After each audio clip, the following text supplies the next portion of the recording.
Welcome back to BYoungMinistry.com, to another blog and to another podcast. Welcome to those who access the podcast through Apple, Rumble, Spotify, and YouTube. Today we continue our study in 1 Peter chapter 3. We're in verse 7, which reads, "In the same way, you husbands should live with your wives in an understanding way, since they are weaker than you. But show them respect, because God gives them the same blessing He gives you, the grace that gives true life. Do this so that nothing will stop your prayers."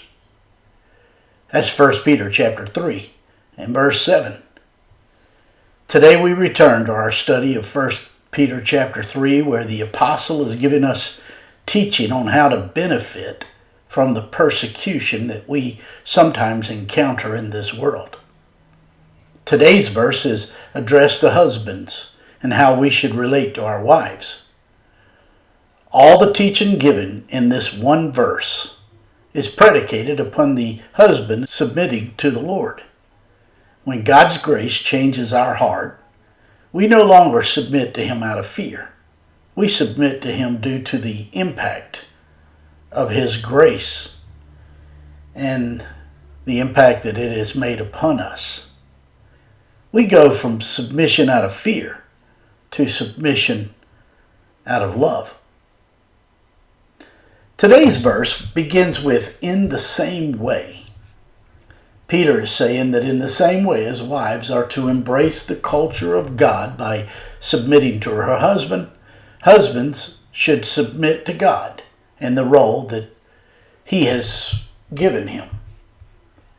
The husband, in part, embraces God's culture by living with our wives in an understanding way and by showing our wives respect or honor.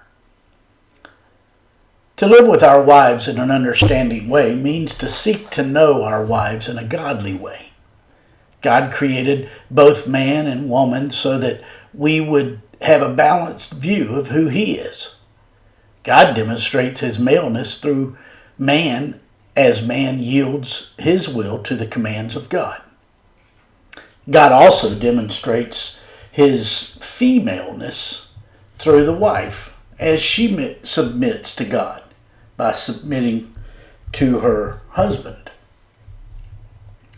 Since all humans are incompatible due to the fall, as husbands, we are to work hard at understanding the physical, emotional, and spiritual nature of our wives. When I counsel a couple who are about to wed, I always begin with a study of the 4 love languages. Everyone has a different way that they give and receive love. Most often we try to love others according to our love languages. But this is quite short-sighted, because they will only feel loved on the basis of us loving them according to their love language. The next phrase in today's verse has been quite abused and misunderstood. The words, "since they are weaker than you," must be understood in the broader context of this passage. Men and women are different because our brains are different from one another. It is not that men are better than women. It is due to the fact that we are biologically different. And as a result, God has called us to different roles and responsibilities within the family. And as we have pointed out before, a strong society is built upon a strong family. It is commonly known that man has a certain hormone, testosterone, which makes his bone structure larger than a woman's, so that more fiber and muscle grow around his bones than, say, for a woman. In fact, up to 40% of the man's body is muscle. A woman's body, in contrast, has 23% muscle. The man's larger bone structure results in his being, on the average, about 10% bigger than a woman. Therefore, the husband is not to take physical advantage of that weakness. Rather, man's function is to protect woman as the more needy vessel. In addition, the husband is expected to listen to his wife, love her, encourage her, and support her. The husband is to treat his wife as fine china, not like paper plates. As it has been said, the wife was not taken from man's head to be above him.